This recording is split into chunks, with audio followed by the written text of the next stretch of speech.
말씀드린 대로요. 오늘 1부와 2부는 털어서 유승민 전 의원과 함께 우리 정치 현안, 경제 현안 뭐 두루두루 짚어보려고 합니다. 어서 오십시오. 예, 반갑습니다. 네. 비도 오는데 예. 토요일 그것도 새벽에 걸음해 주셔서 고맙습니다. 아닙니다. 백수라서 예, 토요일이나 뭐 평일이나 별 차이가 없습니다. 이 시사 프로는 인터뷰를 해야 되는데 저희가 토요일 새벽에 하다 보니까 그러시겠죠. 인터뷰로 모시기가 힘들어요. 예. 그래서 제가 특별히 한번 해보자. 예. 그래서 저희가 우리 PD가 아직 오케이를 사인을 안 해주는데 예. 한 달에 한 번 정도는 예. 좀 인터뷰를 한번 해보자. 길게. 너무 현안만 가지고 이렇게 예. 짧게 하지 말고. 예. 그래서 우리 애청자 여러분들도 혹시 모시고 싶은 인터뷰를 제가 했으면 좋겠다는 분들이 있으면 문자 주세요. 이준석 전 대표 하자는 분들도 들어 있었고, 예. 뭐 요즘 핫한 예. 조국 대표도 있고, 예. 뭐 이런 분들 두루두루 좀 예. 모시고 올까? 좋죠. 한 달에 예. 한 번 정도. 예. 애청자 여러분도 의견 주시면 저희가 반영하겠습니다. 요즘 어떻게 지내세요? 예, 뭐 잘 지냅니다. 사람 만나고 예, 대구에 가끔 어머니 뵈러 가고 뭐 그렇게 지냅니다. 어떤 분이 차기에는 유승민 의원님과 김동연 지사님이 이끄시면 좋겠다고 고맙습니다. 덕담을 해주시네요. 예. 두 분 갑자기 이 말씀 주시니까 그런데 두 분을 이렇게 떠올려 보니까 경제 전문가들끼리 대결이 되겠네. 예, 그러네요. 네. 자, 그럼 오늘 정치 얘기는 좀 뒤에 하고요. 경제 얘기 좀 물어. 지금 경제 어렵죠. 아, 정말 어렵죠. 근데 우리 유승민 대표님은 자타공인 경제 전문가시잖아요. 아유, 예. 경제학 박사시고. 뭐 박사라고 다 아는 건 아니죠. 예, 아시잖아요. 예. 요즘 경제가 많이 어렵다고 하더라고요. 물가도 그렇고. 정말 그래요. 예. 환율도 뭐 예. 그렇다고 그러고. 정부가 대응을 잘하고 있습니까? 어떻습니까? 글쎄요. 지난 2년 동안은 뭐 잘했다고 할 수는 없고 저는 굉장히 큰 걱정이 장기적으로는 하여튼 성장의 힘 이런 게 없으니까 성장이 결국 일자리하고 소득인데 그게 굉장히 걱정이고요. 지금 저 또 하나 걱정이 집값이 집값. 예, 집값이 문재인 정부가 사실 민주당이 지난 대선에서 졌던 큰 이유 중에 하나가 부동산인데 그 문재인 정부 끝나고 윤석열 정부 처음 들어왔을 때 집값이 내려갔어요. 저는 그때 내려가는 거를 더 내려가도록 가만히 내버려 뒀어야 된다. 왜냐하면 그때는 고금리 코로나 끝나고 고금리하고 맞물려 가지고 돈줄도 쪼이고 이러니까 내려갈 때 더 확실하게 많이 내려가도록 가만히 내버려 뒀어야 되는데 그게 이제 이 건설업계의 이 문제하고 관계가 있잖아요. 무슨 PF니 이런 거하고. 그러니까 이 정부가 조바심을 가지고 그걸 못 참았던 것 같아요. 그러니까 계속 보면 지난해 올해 계속 지난 2년간 동안 집값을 인위적으로 떠받치는 정책을 해왔단 말이에요. 그래서 고금리 하에서도 대출 같은 거 정책금융 같은 거 엄청나게 하면서 그 최근에 다시 집값이 가파르게 오르는 조짐이 있는데 저는 이 문제는 잘못하면 문재인 정부 때하고 똑같은 문제를 윤석열 정부가 안고 갈 가능성이 있고 집값이라는 게 이게 전세, 매매 전부 다 이게 특히 수도권에 이게 젊은 사람들한테 엄청난 고통을 주고 이게 어떻게 보면 저출산 문제하고 굉장히 연결이 되어 있는 거잖아요. 이 문제 굉장히 좀 심각해 봅니다.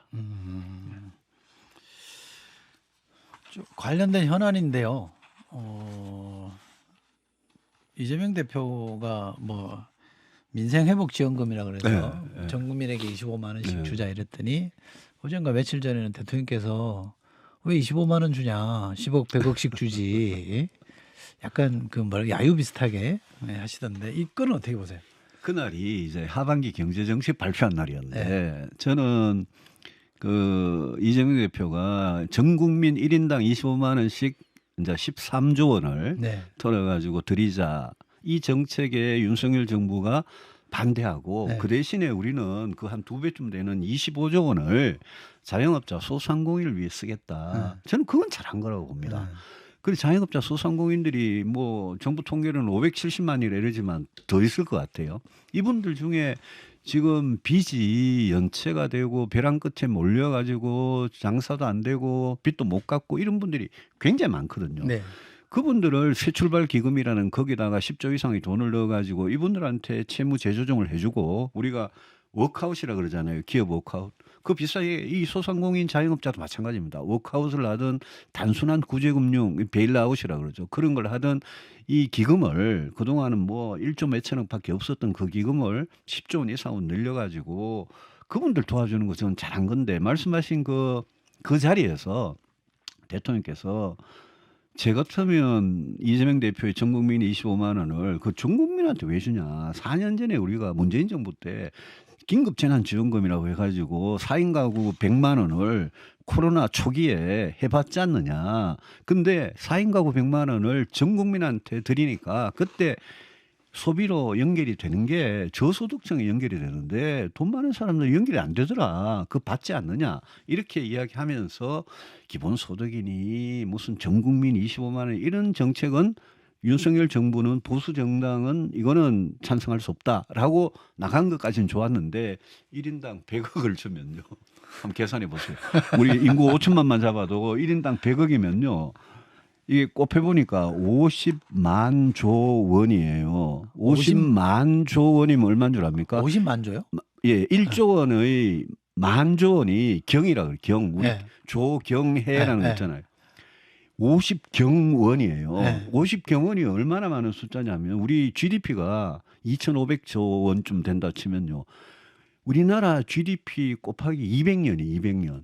그 정도 되는 이거는 뭐 진짜 천문학적인 숫자를 가지고 이야기하시니까 우리 국민들 중에 이재명 대표의 1인당 25만 원 주겠다. 민생회복지원금으로 거기에 대해서 사실 지금 줬으면 좋겠다. 받았으면 좋겠다. 그거 좀 솔깃하신 그런 어려운 국민들 사실 많이 계시거든요. 네. 그분들 계시는데 그분들한테 왜 25만 원 주냐 100억 원 주지 이렇게 말하면 듣는 국민들 입장에서 이건 뭐 진지하지도 못하고 굉장히 불편하신 거거든요. 그래서 대통령께서 그 말씀은 안 하시는 게 맞았고 그 대신에 민주당을 설득해서 좋다. 지금 자영업자 돕는 것도 우리가 25만 원 새출발 기금 이런 거 등으로 25조 원 하니까 우리 예컨대 그러면 저소득층, 빈곤층 진짜 살기 어려운 서민들을 위해서 당신들이 이야기한 민주당이 이야기한 그 25만 원 그거를 한번 같이 검토해 보자. 이런 식으로 나왔으면 저는 어떤 서민 복지나 서민들 소비를 진작시키기 위해서 그런 아이디어를 일부라도 만약 받아들였으면 그거는 저는 여야가 대통령이 야당하고 한번 합의해 볼 만한 거 아니냐 싶어요. 그렇죠. 근데 이재명 대표가 그렇게 한번 얘기를 한 적은 있죠. 왜냐하면 전 국민 대상으로 25만 원 주자고 네, 했지만 네.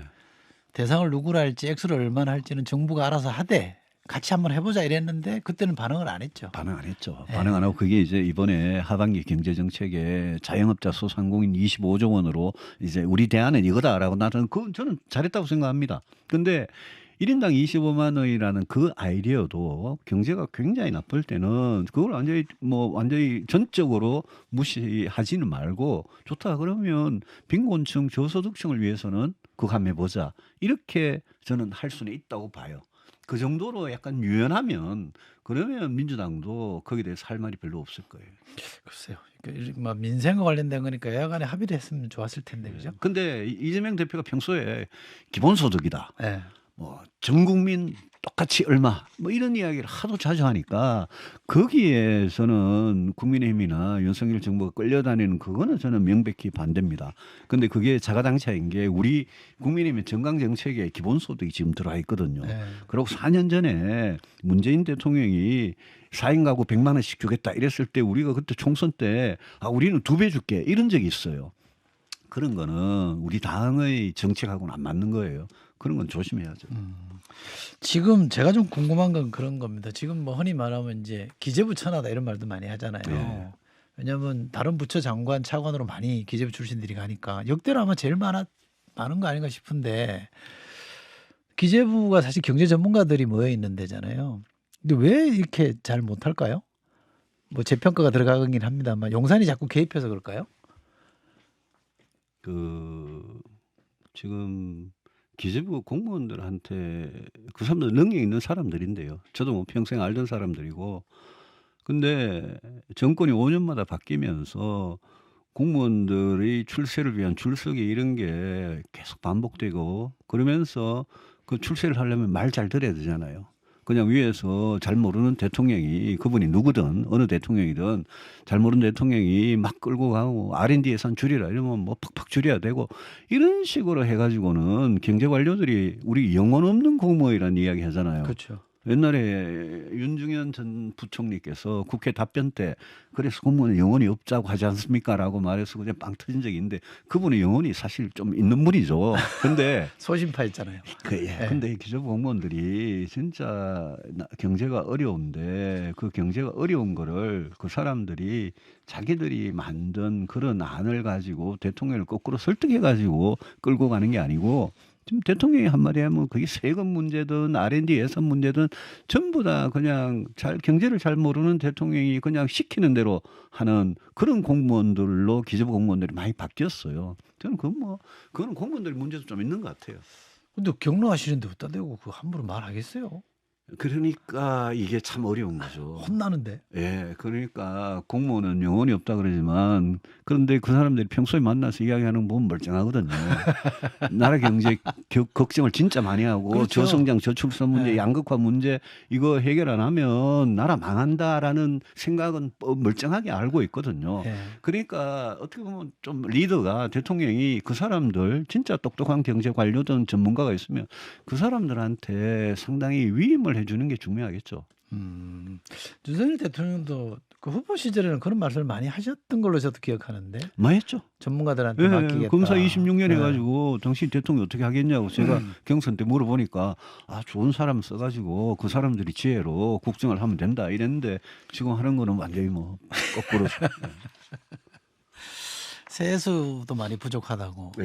하고 수출은 좋아져도 이게 이제 이른바 뭐 낙수 효과라 그래서 일반 서민들한테는 잘 효과가 체감이 안 되고 이런 뭐 바뀐 현실에 대한 대응이 좀 정부가 좀 더디다는 느낌들은 많이 갖는 것 같아요. 세수는 심각해요. 예. 세수 결손은 작년에 56조 원 결손이고요. 그러니까 세수 결손하고 재정 적자 지금 굉장히 심각한데 제가 늘 이렇게 지적하는데 안 되는 게 그냥 부자 감세다, 서민 증세다 이런 차원이 아니에요. 이런 차원이 아니고 지금 보면 금투세 폐지한다고 그러고 종부세 없앤다고 그러고 네. 상속세 한다고 그러고 법인세도 뭐 더 건드린다고 그러고. 근데 세수가 부족해가지고 재정 적자가 이렇게 심각해가지고 정부가 지출을 해야 될 때도 불용으로 처리해 버린다든지 아니면 다른 뭐 기금이나 예비비나 이런 데서 끌어서 막 쓰는 그런 상황이거든요. 맨날 한은에서 차입했다 갚아야 되고 이 문제는 지금 저는 늘 우리 저 보수 정치권의 경제에 대한 굉장히 잘못된 생각 중에 하나가 작은 정부라는 건데요. 네. 정부가 작은 정부라는 거는 그거는 레이건 대처 시대 이미 지나간 이야기예요. 네. 이태리 출신의 굉장히 유명한 경제학자가 마리안나 마츠카토라는 여성이 있는데 영국에 네. 계신 분인데 이분이 Entrepreneurial State라고 기업 가형 국가라는 책을 썼는데요. 아주 번역도 돼 유명한 있습니다. 책인데 네. 이분 주장이 미국이 우리 자유시장 경쟁자를 알잖아요. 천만의 말씀. 미국은요 나사, 다파, 뭐 NIH 이런 데서 가장 리스크가 크고 불확실성이 크고 그래서 실패 확률이 높은 그런 중요한 R&D는 미국 국가가 다 하는 겁니다. 네. 그러니까 굉장히 개입적인 산업 정책을 하고 있는 나라예요. 우리나라가 저는 그렇게 가야 된다고 보는 거죠. 중국은 이미 그렇게 가가지고 굉장히 우리를 따라잡았고. 그러니까 이건 작은 정부라는 그런 도구만에 빠지면 그렇게 갈 수가 없어요. 근데 최근에 보면 R&D 예산 가지고 얼마나 갈팡질팡을 했습니까? 그런 거 보고, 이 도대체, 쓸 때, 안 쓸 때를 구분을 못하고 그런데도 아직도 뭐 세금 깎아주는 거 가지고 어떻게 사람들을 해보려고 하는 그런 자세는 저는 이거는 맨날 건전 재정, 국가 재정 이렇게 이야기하는 우리 정부 입장에서 굉장히 앞뒤가 안 맞는 모순이다라고 보는 거죠. 반도체는 어떻습니까? 반도체도 요즘 조금 경기는 살아나는데 근데 워낙 이제 국가 간의 경쟁이 좀 치열해지니까요. 미국도 그렇고 일본도 그렇고 뭐 점유율이 좀 떨어지는 것도 있고 뭔가 좀 국가적 차원에서 좀 총력 대응을 해야 되지 않냐 이런 지적도 많이들 하던데요. 우리 삼성이나 SK 하이닉스가 하는 반도체가 이게 앞으로 벌어질 무슨 AI 반도체다, 뭐 이 비메모리 분야 쪽에 이런 쪽에 첨단 반도체 우리가 약해요. 우리 그동안 메모리 반도체 가지고 주로 네, 먹고 그렇죠. 살았잖아요. 그걸 가지고 뭐 지금 계속 공장을 더 짓고 그것도 수도권에다가 그 지난 대선 경선 때 제가 윤석열 당시 후보하고 한판 좀 이렇게 논쟁을 벌인 것 중에 하나가 왜 반도체 공장을 경기도 서울 가까운데 이 비싼 땅에 전기 끌어오기도 힘들고 용수 끌어오기도 힘든 여기다가 하느냐. 아니 반도체 공장을 국토 남부에 원전 가까이 하든지 이렇게 해야 전기고 뭐고 다 해결이 된다. 용수고. 그런 주장을 해가 되게 그랬던 적이 있는데 저는 반도체 투자를 하고 국가적으로 관심을 가지고 지금 우리 먹고 사는 정말 중요한 산업이기 때문에 그렇게 하는 건 좋은데 근데 다만 반도체의 어떤 뭐라 그럴까요? 하이엔드 쪽으로 가는 그런 노력을 지금 우리가 하고 있느냐. 거기에 국가가 앞장서 가지고 리스크 테이킹을 하는 그런 R&D를 하고 있느냐. 이런 점에서는 저는 지금 정부가 너무 양적으로만 반도체에서 양적으로만 팽창하는 기업의 어떤 그런 주장이나 이런 데 너무 끌려다니는 거 아니냐. 이런 생각을 해서 정부가 꼭 오히려 물꼬를 세계 반도체 경쟁에서 우리가 이기려면 우리가 대만의 TSMC도 이겨야 되고 미국도 이겨야 되고 하는데 그러려면 우리가 이런 데 투자를 해야 되고 그러기 위해서는 당신들이 민간이 투자하기 힘드니까 정부가 앞장서 가지고 하겠다. 이런 쪽으로 전략을 가지고 나가야 되는데 지금 좀 그냥 삼성하고 SK 하이닉스 하는 대로 너무 끌려다니는 거 아니냐. 그런 느낌이 들어요. 알겠습니다. 우리가 감당해야 될 시대적 과제라 그래야 될까요? 그 중에 하나가 뭐 기후 위기도 있고요. 또 저출생 문제도 있지 않습니까? 특히 저출생은 속된 말로 좀 답이 없잖아요. 뭐 신설 부도 만들겠다고 합니다만 저출산 문제 참 이거는 쉽게 말하면 아이를 낳느냐 안 낳냐, 뭐 연애를 하고 결혼을 하고 그러니까 아이를 출산을 하느냐 마느냐 이거는 진짜 개인의 선택의 문제잖아요. 국가가 뭐 아무리 강요해도 안 되는 거잖아요. 그런데 이거는 개인의 선택의 문제인데 그 합계로 나타나는 이 저출산, 초저출산이란 문제는 나라 전체의 문제가 됐으니까 절대 나라가 가만히 있을 수는 없죠. 저는 여기에는 얼마 전에 이제 인구전략기획부 만든다 그러고요. 그다음에 뭐 양육이나 일거 가정의 양립이나 뭐 주거나 이런 데 여러 가지 인센티브를 주는 이런 거를 발표했어요. 얼마 전에 발표를 했는데 저는 그 정도 가지고는 좀 안 된다고 생각하는 게 이거는 진짜 정책의 성역이 없어야 되는 문제고요. 나라가 망하니까. 그렇죠. 그죠?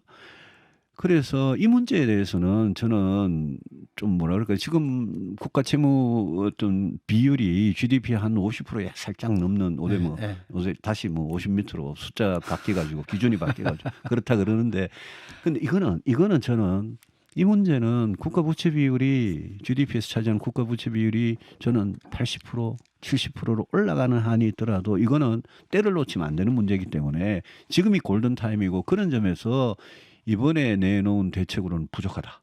그래서 진짜 돈과 시간을 젊은 아빠 엄마가 돈과 시간에서 부담을 느끼지 않도록 하는 정책과 거기 플러스 일자리 노동이죠. 그다음에 주택 문제. 아까 제가 주택값, 집값이 상승이 걱정한 게 그런 부분에 대해서 진짜 모든 게 종합 대책이 돼야 되고 심지어 프랑스에서 박스라고 시민연대 협약이라고 1999년부터 했는데 프랑스는 뭐 가족수당 이런 것도 굉장히 잘 돼 있는 나라지만 비혼 출산 있지 않습니까? 맞아요. 비혼 출산에 대해서 그걸 뭐 국가가 장려할 필요는 없지만 비혼 출산해도 똑같은 혜택, 똑같은 아동수당, 가족수당, 똑같은 복지 혜택을 받을 수 있도록 하는 그런 제도로 국회에 지금 법은 많이 나와 있어요.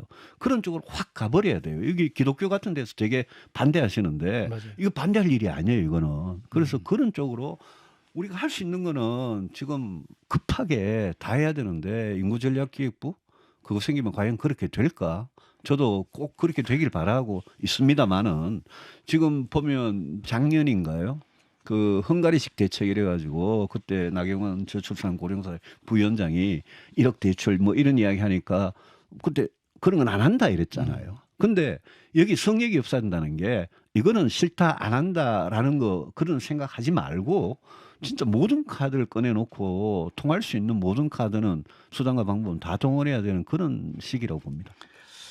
예, CBS 라디오 이철의 주말 뉴스쇼 오늘은 유승민 전 의원과 함께요. 1, 2부 털어서 인터뷰를 진행하고 있습니다. 시간상 1부에서는 경제 현안에 대해서 좀 말씀을 많이 들어봤고요. 시간상 2부에서는 정치권 현안들에 대해서 얘기를 해 보겠습니다. 지금 국민의힘 전당대회 진행되잖아요. 예. 좀 몸이 좀 근질근질하지 않으세요? 나가서 하고 싶은 말도 많고. 전혀 아니에요?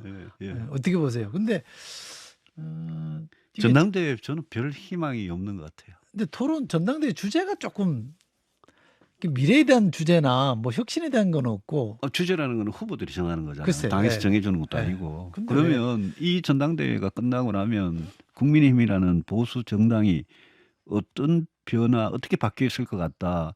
이런 뭔가 느낌이 좀 와야 되는데 그렇죠. 예.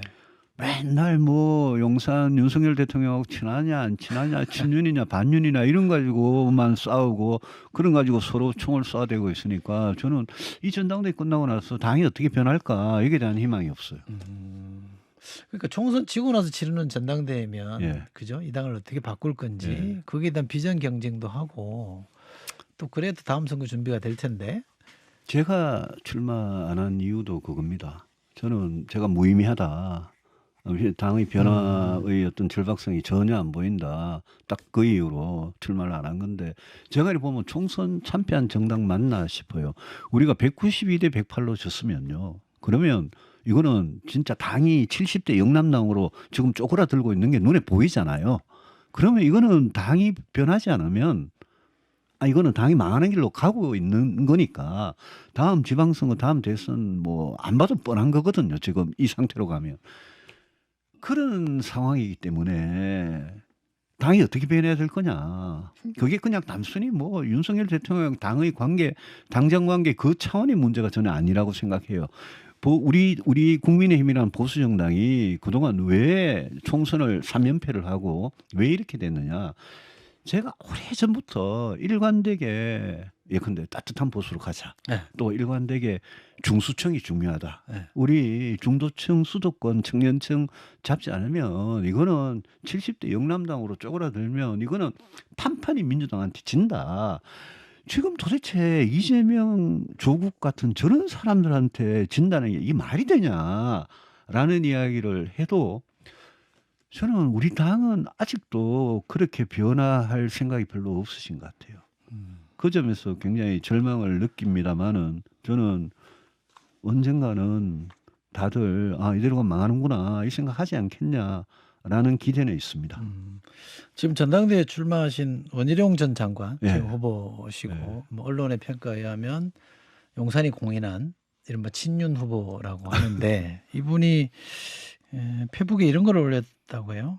YS 그러니까 김영삼 대통령과 이회창 총재 간의 갈등 때문에 당시 당이 10년 야당을 했고 2015년에는 박근혜 대통령과 유승민 대표 간의 갈등 2016년에는 박근혜 대통령과 김무성 대표 간의 갈등으로 총선도 지고 결국 탄핵까지 갔다.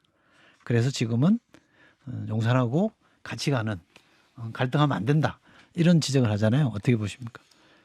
그냥 먼저 옛날에는 뭐 개혁적이라고 스스로 그렇게 이야기를 당의 개혁 변화 이런 이야기를 하더구만 요즘은 진짜 많이 바뀌었는데요. 근데 거꾸로 그러면 윤석열 대통령 지금 하자는 대로 그대로 똘똘 뭉쳐가지고 그대로 끌려가면 그럼 당이 사느냐 이렇게 질문을 해봤어야죠. 네. 2015년 이야기를 하시니까요. 2015년에 제가 그때 새누리당 원내대표로 국회 대표연설을 하면서 뭐 정세 없는 복지는 허구다 이런 이야기를 하면서 우리 당이 보수 정당이 가야 될 길을 진짜 제가 주장을 했어요. 제가 왜 그러냐면 제가 정치 25년째 하고 있는데 제가 야당 때는 김대중 노무현 정부 때는 저는 정말 투사였습니다. 저는 당의 줄이었고 저는 네. 투사였어요. 네. 그런데 여당이 되니까 이명박 박근혜 정부 때 우리가 이렇게 못하려고 그렇게 수단과 방법을 안 가리고 집권을 했냐. 우리가 이렇게 못하면 앞으로 보수 정치의 미래가 진짜 암울하다. 그래서 저는 오히려 지금 생각해도 그때 박근혜 대통령께서 정말 2015년에 제가 원내대표를 할 때 당의 변화에 대해서 이야기했던 그 말씀을 좀 들어주셨으면 그렇게 해서 정부도 여당도 그때 좀 바뀌었으면 그러면 저는 탄핵도 없었고 박근혜 정부 굉장히 성공적으로 끝날 수 있었다라고 생각합니다. 네. 그러면 지금 원 후보가 이야기하는 그거 같이 우리 윤석열 뭐 대통령 하자는 대로 그냥 쫄쫄 따라다니고 그러면 보수 정당이 사느냐 천만의 말씀요. 그거는 결과론적인 이야기를 가지고 그거는 어떻게 보면 제가 보기엔 제 귀에는 궤변으로 들려요. 오히려 지금 보수 결집만 해가지고 똘똘 뭉치면 죽으러 가는 길이죠. 지금 국민의힘 전당대회 화두는 이제 배신의 정치. 그래서 한동훈 후보를 나머지 후보들 요즘 이제 나경원 후보는 조금 다른 결을 보이긴 합니다만 엄청 공격을 하던데 그래서 언론에서 흔히 하는 말 좀 듣기 거북하실지 모르겠습니다. 배신의 원조하면 유승민 전 대표 아니냐 이렇게 얘기하던데 제가 근래 읽은 칼럼 중에 한국일보 칼럼 이준희 고문이 쓴 칼럼을 보니까 결론이 이렇게 돼 있습니다. 배신할 거면 유승민처럼 제대로 해라. 국민 보고 해라. 뭐 이런 얘기를 하던데 소회가 좀 남다르실 것 같아요. 그렇죠. 예, 지금 뭐 무슨 뭐 배신의 정치다 이래 이야기하면서 막 저를 소환을 해가지고 그때가 벌써 뭐 얼마입니까? 9년 전에 네. 그 일을 가지고 소환을 해가지고 그러는데 제가 이 당에 와서 진짜 정치 어렵게 하는 이유 중에 하나가 제가 당의 변화에 대해서 일관되게 끊임없이 이야기를 했는데 그게 이제 받아들여지지 않는 거예요. 아직까지는 오늘까지는. 네. 그래서 그걸 배신의 정치를 제가 그럽니다. 그분들한테 아니 박근혜 정부 때고 이명박 정부 때고 또 지금 윤석열 정부 때고 제가 이야기한 것 중에 틀린 말이 뭐가 있습니까? 한번 하나라도 이야기해 보시라. 제가 무슨 말을 틀렸습니까? 아니 박근혜 대통령 그 탄핵당할 때 이정미 헌법재판관이 국민의 신임을 배반한 죄라고 마지막 결론 때 이야기를 하고 그리고 탄핵한다라고 이야기를 했는데 국민의 신임을 대통령이라는 그 공적인 막중한 자리에서 국민의 신임을 진짜 배반한 사람이 누구냐. 그래서 제가 우리 당원들이고 그런 말씀들을 많이 하시는데 제가 늘 그럽니다. 좋다. 그런 식으로 배신이라는 소리 그런 소리 하다가 당이 이렇게 된 거 아니냐 이렇게 망한 거 아니냐 아니 옳고 그르고 합리적이고 상식적인 그런 길을 찾아야지 왜 그런 시시비비는 하나도 안 따지고 옛날에 이게 무슨 조선시대 왕이냐 우리가 무슨 신민이냐 왜 무조건 무슨 뭐 주군이 군주가 뭐 말을 하면 그게 아무리 틀린 말이라도 그대로 따라야 되고 이게 뭐 도대체 민주공화국에서 이런 일이 도대체 어디 있느냐. 그래서 지금 나오는 저 배신 논쟁도 진짜 저는 유치하다고 생각합니다. 그리고 배신 논쟁이 의미가 있으려면요. 당의 노선과 철학과 정책을 가지고 논쟁이 일어나야 됩니다. 그런데 지금 나오는 논쟁은 이게 무슨 노선 철학 그런 게 어디 있습니까?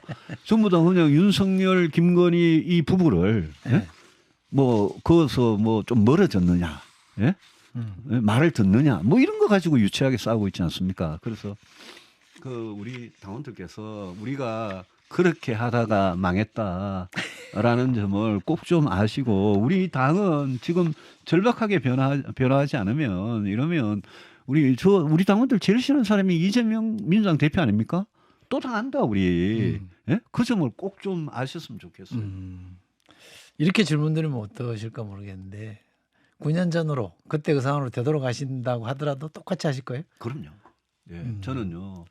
저는 당시에 제가 2008년에 여당되고 나서 제가 아까 말씀드렸잖아요. 여당되고 나서 장관도 한번 못 해보고 공천 때마다 잘리고 저하고 가까운 개혁적인 의원들 다 공천 학살을 2016년, 2024년 두 번이나 당했고 그러면서 제가 한 가지 버리지 않는 것은 우리 보수 정치, 보수 정당의 진정한 변화에 대한 저의 어떤 생각, 신념 이거를 제가 버렸으면 저도 아부하고 이랬으면 편하게 살았겠죠. 근데 이걸 버리지 않고 그러다 보니까 제가 요즘 잘하는 게 참고 버티는 겁니다.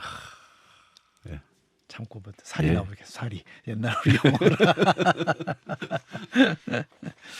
그럼 이 질문도 조금 당혹스러울지 모르겠는데 만약에 지금 국회의원으로 계신다 여당에 최상병 선거법 어떻게 하실 것 같았어요? 저는 처음부터 받자 그랬죠. 작년 8월에요. 받자. 작년 7월 네. 말 8월에 음. 박정훈 대령이 그때 이 A4 용지 한 장 들고 나와가지고 처음 국민들 앞에 섰던 날이 있어요. 예? 그게 8월 7일인가? 하여튼 섰던 날이 있어요. 제가 그날 박정훈 대령의 그거를 빨리 받아가지고 읽어보고는 만약 이 양반 말이 사실이라면 이거 큰일이다. 그러고 나서 대통령의 경로, 수사, 외압 이런 이야기가 나왔길래 제가 그때 처음으로 이게 만약 사실이라면 윤석열 대통령의 첫 번째 명백한 이거는 직권남용 불법이다. 예? 이렇게 지적을 했고 저는 이게 처음부터 이렇게까지 커질 일이 아닌 거를 네. 키운 겁니다. 네. 박정훈 대령을 항명죄로 수사하고 기소하면 안 됐어요. 네. 그걸 안 했으면 이렇게 커지지 않았습니다. 그런데 지금이라도 저는 대통령께서 자기의 어떤 경로나 수사 외압 부분에 대해서 진실을 밝히고 국민들한테 이거는 이렇다. 아니 내가 국군 통수권자인데 이런 지시도 못하냐. 그렇지만 이게 결과적으로 이러면 이게 잘못됐다고 생각한다. 그러시고 박정훈 대령에 대한 공소를 취하하면 저는 이건 해결될 일이라고 봅니다. 특검 갈 일도 없는 거죠. 그걸 안 하고 계속 버티면 이거는 특검으로 저는 갈 수밖에 없다. 그래서 처음부터 저는 특검 받자는 입장이었어요. 뭐 국민의힘 다수 생각하고는 다르죠. 다르지만 저는 특검 받자는 생각이고 지금도 뭐 똑같은 생각이고 오히려 정치적 해법으로는 지금이라도 저는 지난번 5월 9일 날입니까? 대통령 2주년 기자회견 할 때 저는 그때가 굉장히 찬스였다고 봤습니다. 총선도 끝났고 국민들 앞에 굉장히 진솔하게 이야기할 수 있는 부분이었거든요. 이 문제에 대해서. 그때 동문서답 하셨잖아요. 그러니까 자꾸 야당을 자극하고 예? 자꾸 젊은 분들을 자극하는 거예요. 지금도 저는 정치적 해법이 남아있다고 생각합니다. 다만 그걸 안 하면 특검으로 갈 수밖에 없고 저는 이 문제가 윤석열 대통령 탄핵으로까지 연결되는 데에 대해서는 개인적으로 생각이 다릅니다. 이게 정말 국군 통수권자가 그렇게 만약 경로하고 수사 외압을 한 게 사실이라고 하면 이게 현직 대통령을 탄핵까지 할 일이냐. 그만한 국민적 분노와 그만한 심각한 불법이 과연 있느냐. 우리 뭐 이수성님 그 탄핵학 박사잖아요. 네. 아니 진짜 탄핵이라는 거는 분노와 네. 그죠? 불법과 심각한 불법 이게 있어야 되는 거잖아요. 이 문제는 저는 그럴 문제는 아니라고 봐요. 그러면 지금 말씀하신 해법은 우선 이제 대통령께서 진상을 소상하게 밝히고 사과하고 박정훈 대령에 대한 공소 취하하고 이런 정도면 된다. 그 정도면 별로 저는 어렵지 않네요. 특검 안 간다고 봅니다. 예, 왜 그렇게 못 봅니까? 왜냐하면 이게 이 중요한 경제고 저출산이고 이렇게 심각한 상황에서 할 일이 얼마나 많은데 연금 개혁도 해야 되고 그런 일을 어떻게 할 겁니까? 야당이 지금 192석 갖고 있는 야당이 안 도와주면 그거 할 수 있습니까? 그러면 최상병 특검법 같은 거는 그렇게 털고 가야죠. 그 생각을 왜 못 하시죠? 근데 보도에 의하면 그분들은 딴 데 관심이 가 있는 것 같아요. 없던데요. 요즘 근래 왜 보도 보면 김건희 여사 문자 이런 것도 한동훈 전 위원장한테 보낸 문자 이런 게 공개되는 거 보면 제 상식으로는 당사자가 주지 않는 이상 공개되기 어렵잖아요. 그런 거는. 근데 그 내용이나 분위기를 보면 한동훈 위원장, 한동훈 후보를 약간 좀 비난하는 성격이니까 그러면 이건 뭐 완전히 추론입니다만 용산에서 나오지 않았을까 싶은데 지금 현안들이 많은데 경제도 짚어보고 뭐 안보 상황도 그렇고 두루두루 할 일이 너무 많을 텐데 왜 이런 데 빠져 있을까요? 그 문자 보고 저도 놀랐는데 뭐 한동훈 위원장 쪽에서 그걸 흘렸을 리가 없죠. 그렇죠. 그러니까 뭐 흘렸다면 누군가 저쪽 용산 쪽에서 그런 것 같은데 저는 좀 이해가 안 되는 게요. 이런 게 있어요. 디올백 문제도요. 이것도 초반에 사과를 했으면 끝날 일입니다. 그렇죠. 진짜 진지하게 사과를 하면 우리 국민들께서 뭐 그래 실수했을 수도 있지. 그러고 지나갔을 일이에요. 근데 그 사과를 진짜 할 생각이 있었으면요. 작년에 사과했었으면 더 좋았지만 올해까지 이제 넘어왔다 칩시다. 그 1월 문제잖아요. 네. 1월 달에 김건희 여사께서 디올백 문제를 가지고 국민들한테 진짜 마음 깊이 사과하실 의향이 있었다면 그러면 왜 한동훈 위원장 허락을 받아야 됩니까? 하면 되지. 그거는 대통령과 대통령 부인이 문제니까 대통령실 문제잖아요. 물론 총선을 앞두고 당하고 상의할 수 있죠. 그렇지만 당이 뭐 한동훈 위원장이 문자 읽어보고 씹었다. 그러면 하면 되잖아요. 사과를 본인이. 그거 안 했는 것도 이상하고요. 한동훈 위원장도 좀 이상해요. 이렇게 이야기하더라고요. 뭐 공적 관계, 사적 관계. 근데 그 양반이 윤석열 대통령이 검찰총장 할 때는 예? 그때는 김건희 검찰총장의 부인하고 뭐 무슨 카톡이고 텔레그램이고 뭐 수백 통을 주고받았다면서요. 맞아요. 그런 보도 있었습니다. 그때는 왜 그러면 아니 검사가 검찰총장하고 공적인 관계지 부인하고 공적인 관계 아니잖아요. 그때는 왜 그랬고 지금은 또 왜 그런지 이것도 이해가 안 되고 한동훈 위원장이 그게 사과를 하려는 게 아니고 사과하기 어렵다. 예? 라는 취지의 라는 문자였다. 취지였는데 그게 뭐 뭔가 이렇게 가공이 예? 문자가 가공이 돼가지고 편집이 돼가지고 지금 이렇게 나온다 이렇게 이야기하니까 한쪽에서는 사과할 생각이 있었다 그러고 한쪽에서는 사과할 생각이 없었다는 문자였다 이러니까 완전히 정반대잖아요. 특검할까요? 아니 이걸 가지고 그러면 그때 왔다 갔다 했던 그 문자를 그러면 다 까야 됩니까? 이게 진짜 무슨 이런 유치한 진실 게임이라서. 진짜 안 보고 싶어요 그런 거. 아 그러니까요. 네. 저도 그 문자 안 보고 싶어요. 국민들께서도 그런 문자까지 만약 다 까는 정치의 수준이 된다면 이게 무슨 말이 됩니까? 대통령 부인하고 예? 우리 그 저 집권당의 전대 후보가 당대표 후보가 그러니까 이 문제는 좀 양쪽에서 좀 자제를 했으면 좋겠어요. 좀 이따가 또 녹취 같은 거 나오지 않을까 겁납니다 진짜. 아유. 아니 무슨 전당대회가 아까 이야기했잖아요. 우리가 당이 망하게 생겼는데 당이 어떻게 변해야 되냐, 어디는 길로 가야 되냐 이걸 가지고 예? 토론 안 하고 무슨 예? 지난 1월에 총선 전에 문자 가지고 이해되세요 그게? 요관해 듣겠습니다. 민주당이 검사 4명에 대한 탄핵을 추진하면서 이제 법사위로 이제 회부를 시켜놓은 상태인데 요건 어떤 의견을 갖고 계십니까? 민주당이요 이제 오만의 극치로 가는 겁니다. 오만의 극치다. 예, 민주당이 제가 보기에는 지금 하고 있는 모습을 보면요, 아 민주당도 이제는 그동안은 윤석열 대통령의 무슨 오만과 독선 이 국민들이 질렸는데 민주당의 오만과 독선, 이재명의 오만과 독선에 이제 질려가겠구나 곧. 그리고 아니 지난 총선 때 3년은 너무 길다면서요. 그러잖아요. 그랬죠. 근데 네. 22대 국회 들어오자마자 법사위나 운영위에서 일어나는 일들을 보면 야 22대 국회의원 저 사람들 4년이 너무 길다 이 생각이 들어요. 대통령 임기 줄일 게 아니라 저 22대 국회 임기 줄여야 될지도 몰라요 지금. 하는 짓을 길다. 보면 수준을 보면.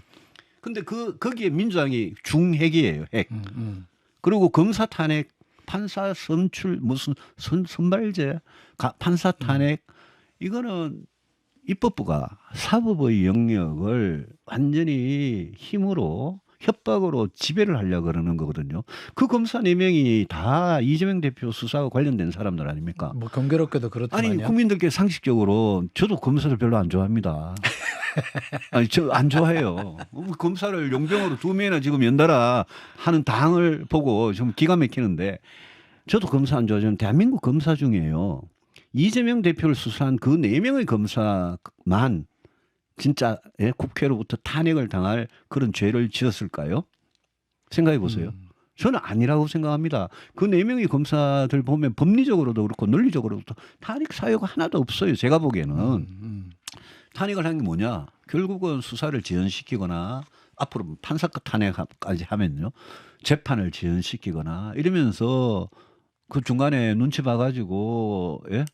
대통령 탄핵으로 연결이 만약 된다면 이 사람 이재명 대표 아니 대법원 확정 판결 나기 전에 대선 치러 보려고 하는 그런 거 아니냐. 뭐 당연히 그렇게 의구심을 가질 수밖에 없는 그런 거죠. 저희가 아까 민주당이 이제 클라이막스의 정점에 도달해서 제가 보기에는 국민의힘만 정신 차리면 민주당은 내려갈 일만 남았다. 저는 그렇게 봐요. 네. 지금 현재 정치 상황을. 네. 근데도 왜 민주당이 뭘 믿고 저러느냐. 결국 최상병 특검이다. 디올백이다. 여러 가지 경제 민생 실정이다. 결국은 윤석열 정권이 잘못하는 거 그거 가지고 지금 먹고 사는 거잖아요.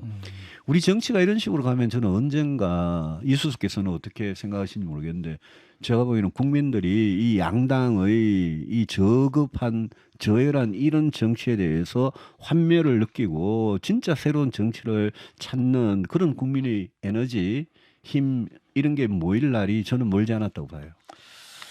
예, 거대 정당이 서로를 너무 믿고 있는 거 아닌가 싶은 생각도 듭니다.